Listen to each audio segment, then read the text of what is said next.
ದೇವರು ಕೂಗುವುದಿಲ್ಲ, ಆದರೆ ಆತನ ಧ್ವನಿ ಜೀವನವನ್ನು ಆತನ ಧ್ವನಿ ಜೀವನವನ್ನು ಶಾಶ್ವತವಾಗಿ ಬದಲಾಯಿಸುವಂಥದ್ದಾಗಿದೆ. ಮೊದಲನೇ ಅರಸುಗಳ ಪುಸ್ತಕ 19ನೇ ಅಧ್ಯಾಯ 11-12 ವಚನಗಳು ನೋಡುವಾಗ ಅಲ್ಲಿ ಗಾಳಿ ಕಳೆದ ನಂತರ ಭೂಕಂಪವಾಯಿತು, ಆದರೆ ಯೆಹೋವನು ಭೂಕಂಪದಲ್ಲಿ ಇಲ್ಲ. ತದನಂತರ ಭೂಕಂಪದ ನಂತರ ಬೆಂಕಿ ಆಯಿತು, ಆದರೆ ಯೆಹೋವನು ಬೆಂಕಿಯಲ್ಲಿರಲಿಲ್ಲ. ತದನಂತರ ಆತನು ಮೃದುವಾದ ಶಬ್ದ ಧ್ವನಿಯಿಂದ ಆತನು ಧ್ವನಿ ಕೇಳಿಸುತ್ತೆ ಎಂಬುದಾಗಿ. ಪ್ರಿಯ ದೇವರ ಸಭೆಯೇ, ಇಂದಿನ ಜಗತ್ತು ಗದ್ದಲದಿಂದ ತುಂಬಿಕೊಂಡಿದೆ.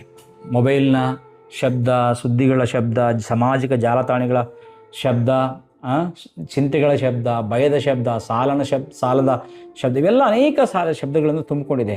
ನೋಡ್ರಿ, ಈ ಎಲ್ಲ ಗದ್ದಲಗಳ ಮಧ್ಯದಲ್ಲಿ ಒಂದು ಪ್ರಶ್ನೆ: ದೇವರ ಧ್ವನಿ ಇನ್ನೂ ನಿನಗೆ ಕೇಳಿಸ್ತಾ ಇದೆಯಾ? ಉತ್ತರ ನೀನು ಹೌದೊಂದು ಹೇಳ್ಬೋದು, ಆದರೆ ದೇವರ ಧ್ವನಿ ಗದ್ದಲೆಯನ್ನು ಮೀರಿ ಕೇಳಿಸುವುದಿಲ್ಲ ಪ್ರಿಯರೇ. ಗದ್ದಲವನ್ನು ಬಿಟ್ಟು ಆತನ ಕಡೆಗೆ ತಿರುಗಿದ ಹೃದಯಕ್ಕೆ ಮಾತ್ರ ಅದು ಕೇಳಿಸುವಂಥದ್ದಾಗಿದೆ. ನೋಡ್ರಿ, ಎಲಿಯನು ಕರ್ಮೇಲ್ ಪರ್ವತದಲ್ಲಿ ಬೆಂಕಿಯನ್ನು ಇಳಿಸಿದಂಥ ಮಹಾಪ್ರವಾದಿ, ಆದರೆ ಒಂದು ಹೆಂಗಸಿನ ಬೆದರಿಕೆಯಿಂದ ಕುಸಿದು ಬಿಟ್ಟನು. ಅವನು ಒಂದು ಗುಹೆಯಲ್ಲಿ ಅಡಿಯಿಕೊಂಡನು. ಅಲ್ಲಿ ದೇವರ ಗಾಳಿಯನ್ನು ಕಳಿಸಿದನು, ಭೂಕಂಪವನ್ನು ಕಳಿಸಿದನು, ಬೆಂಕಿಯನ್ನು ಕಳಿಸಿದನು, ಆದರೆ ದೇವರು ಅವುಗಳಲ್ಲಿ ಮಾತನಾಡಲಿಲ್ಲ. ಕೊನೆಯಲ್ಲಿ ಮೃದುವಾದ ನಿಶ್ಶಬ್ದದ ಧ್ವನಿಯಲ್ಲಿ ದೇವರು ಮಾತನಾಡಿದ್ದಾನೆ. ಯಾಕಂದರೆ ದೇವರು ಮೊದಲು ಎಲಿಯನ ಪರಿಸ್ಥಿತಿಯನ್ನು ಬದಲಾಯಿಸಲಿಲ್ಲ, ಅವನ ಹೃದಯವನ್ನು ಬದಲಾಯಿಸಿದ್ದಾನೆ. ದೇವರು ನಿನ್ನ ಸಮಸ್ಯೆಗಳಿಗಿಂತ ಮೊದಲು ನಿನ್ನ ಆತ್ಮನೊಂದಿಗೆ ಮಾತನಾಡಲಿಕ್ಕೆ ಆತನು ಬಯಸುವಂಥ ದೇವರಾಗಿದ್ದಾನೆ ಪ್ರಿಯರೇ. ನಾವು ಗಮನಿಸುವಾಗ ಒಂದು ಉದಾಹರಣೆ ನೋಡ್ರಿ. ಒಂದು ಶಸ್ತ್ರಚಿಕಿತ್ಸೆ ಅಂದರೆ ಸರ್ಜನ್ ನೋಡುವಾಗ, ಒಂದು ಸರ್ಜರಿ ಮಾಡುವಾಗ ಆಪರೇಷನ್ ಥಿಯೇಟ್ರಲ್ಲಿ ಎಲ್ಲರೂ ಮೌನವಾಗಿರ್ತಾರೆ. ಯಾಕೆ? ನಾವು ಗಮನಿಸುವಾಗ ಪ್ರಿಯರೇ, ಯಾಕೆಂದರೆ ಒಂದು ಸಣ್ಣ ಸೂಚನೆಯು ಸಹ ರೋಗಿಯ ಜೀವನವನ್ನು ಅದು ಉಳಿಸಬಹುದು.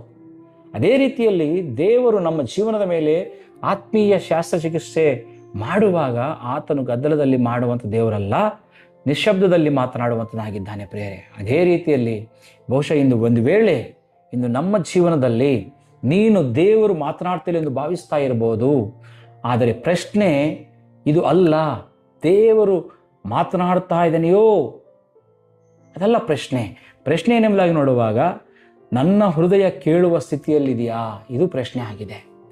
ನಮ್ಮ ದೇವರು ನಾವು ನೋಡ್ರಿ, ದೇವರ ಧ್ವನಿಯನ್ನು ಕಳೆದುಕೊಂಡಿಲ್ಲ.